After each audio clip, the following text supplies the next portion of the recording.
Pastor గారు చెప్పినట్లు the beginning నుండి దేవుని కృప వలన 2018లో మాకు పెళ్ళైంది. ఆల్రెడీ నేను చెప్పాను, ఒక 3 months గ్యాప్ యెహోషువ స్టార్ట్ అయింది. కానీ ఈసారి నేను యెహోషువ ఎగ్జామ్ మిస్ అయ్యాను. నేను అడుగుదామని అనుకున్నాను పాస్టర్ గారిని, కానీ బాగుండదు 4 weeks లేట్ అయిందని. ఈవెన్ రాజేష్ బ్రదర్ని అడిగినప్పుడు రాజేష్ బ్రదర్ చెప్పారు, మ్యాప్ అవన్నీ చెప్పారు పాస్టర్ గారని. బహుశా నేను ఉండింటే బాగున్నాను. దేవుని మహాకృప వలన ఈ 8 సంవత్సరాల్లో ప్రకటన గ్రంథం నుండి ఈ రోజు వరకు ఫస్ట్ మా బాబు, నెక్స్ట్ మా కూతుర్ని కడుపులో పెట్టుకొని డిప్లొమా థియాలజీ, ఇప్పుడు పాపని పెట్టుకొని దేవుని కృప వలన ఈ సాంగ్స్ ఆఫ్ సాలమన్ కంప్లీట్ చేయడం జరిగింది. కానీ ఇందులో చాలా విషయాలు ఇప్పుడు జరిగిన సాక్ష్యం నేను చెప్పాలి. నేను చిత్తూరుకి వెళ్ళాక యాక్ట్స్ ఆఫ్ అపోస్టల్స్ పాస్టర్ గారు రీలోడ్ చేశారు. దానికి ముందే నేను చాలా మందికి నేను సబ్స్క్రైబ్ చేయించాను, ఈవెన్ మా మరిది వాళ్ళ భార్య అందరికీ. ఈ సాంగ్స్ ఆఫ్ సాలమన్ వల్ల ఎంత మేలు కలిగిందంటే, ఏప్రిల్ మేలో మా వారు నాతో లేదు, చిత్తూరుకి అక్కడికి అప్ అండ్ డౌన్ చేస్తున్నారు. కానీ ఈ మధ్యలో మా మరిది వాళ్ళకి మ్యారేజ్ అయిన తర్వాత వాళ్ళని మహాకృప వలన ఈ యొక్క సాంగ్స్ ఆఫ్ సాలమన్ ద్వారా ఎన్నో ఇరుకులు ఇబ్బందులను నేను ఎప్పుడు మాట్లాడను. నన్ను మా హస్బెండ్ని కాల్ చేసి అడిగినా నేను ఒకే మాట అంటాను, దేవుని వాక్యాన్ని పంపిస్తాను విను అని. చాలా మందికి ఇది ప్రయోజనకరంగా ఉంది. అంటే మన సంఘానికి మాత్రం కాదు, మనం ఇతరులకి, ఇప్పుడు మాస్లావని అంకుల్ చెప్పినట్టు మనం ఏం చేయాలి, అలాగే భాస్కర్ బ్రదర్ చెప్పినట్టు మనం ఏం చేయాలి, దీనిని, ఈ ప్రేమని, ఈ సువార్తను ప్రకటించాలి. ఇలా చేయడం వల్ల ఎంతో మంది మేలును పొందుకుంటున్నారు. ఈ వాక్యం ద్వారా చాలామంది బలపడుతున్నారు. చాలామంది సోలిపోయిన వాళ్ళ యొక్క ఫ్యామిలీ లైఫ్, మెయిన్గా వచ్చేసి హస్బెండ్ అండ్ వైఫ్ వాళ్ళ మధ్య ఉన్న రిలేషన్షిప్, ఆ ఇంటిమసీ, ఆ యొక్క కమ్యూనికేషన్ గ్యాప్ చాలా ఉంది.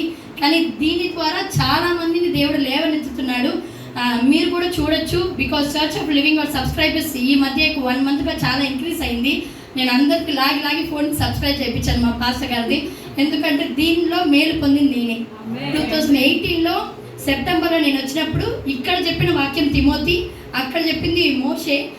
1 year అంటే యుద్ధానికి వెళ్ళేటకు ముందు 1 year మ్యారేజ్ అయిన తర్వాత 1 year యుద్ధానికి వెళ్ళకూడదని నన్ను, నా హస్బెండ్ని, నా కుటుంబాన్ని ఈరోజు ఆత్మీయతలో నిలబెట్టారంటే అది దేవుని యొక్క కృప, పాస్టర్ గారి తరపున వచ్చిన వాక్యం మాత్రమే. అందుకే నేను అందరికీ దీన్ని ప్రకటిస్తున్నాను. మనం చదవడం, మనం నేర్చుకోవడం, అందరి దగ్గర అడిగి రాసుకోవడం కాదు. మీరు కూర్చోండి, మీరు ధ్యానించండి, ఇతరులకు బోధించండి, ఇతరులకు షేర్ చేయండి. వాళ్ళని కూర్చోబెట్టి మనం ప్రకటించేటప్పుడు దేవుని యొక్క వాక్యం, దేవుని యొక్క కృప సంఘంలో అన్ని చోట్ల విస్తారంగా అవన్నీ ఎక్స్పాండ్ అవుతుంది. నేను విశ్వసిస్తున్నాను. పాస్టర్ గారు ఒక 2 years బ్యాక్ చిత్తూరుకు వెళ్తున్నారు, నాన్నగారు కూడా వెళ్తున్నారు. దేవుడు నన్ను అందుకే ఏమో షిఫ్ట్ చేశారు. అక్కడ కూడా ఒక బైబిల్ స్టడీ త్వరగా పాస్టర్ గారు స్టార్ట్ చేయాలి. మళ్ళీ ఈ యొక్క ఎక్స్పాన్షన్ పెద్దగా జరగాలి. దేవుని యొక్క మహాకృపలో ఇది ఇంకా church of living at Pakala, Tirupati, చిత్తూరుగా విస్తరించాలి. దేవుని యొక్క వాక్యం బూది గంతముల వరకు అని చెప్పినట్టు, సమరియా, యూదియా, బూది గంతముల వరకు వెళ్ళినట్టు అన్ని చోట్ల విస్తరించి దేవుని నామం ప్రకటించబడాలి. అదొక్కటే నా కోరిక.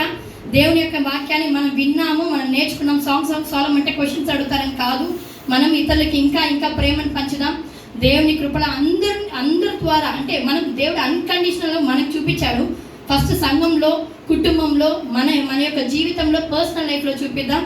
దేవుడు ఇంకా బహుగా మన పాస్టర్గాన్ని వాడుకోవాలి, మన సంఘస్థులు, విశ్వాసులు ఇంకా బహుగా వాడబడాలని నా కోరిక.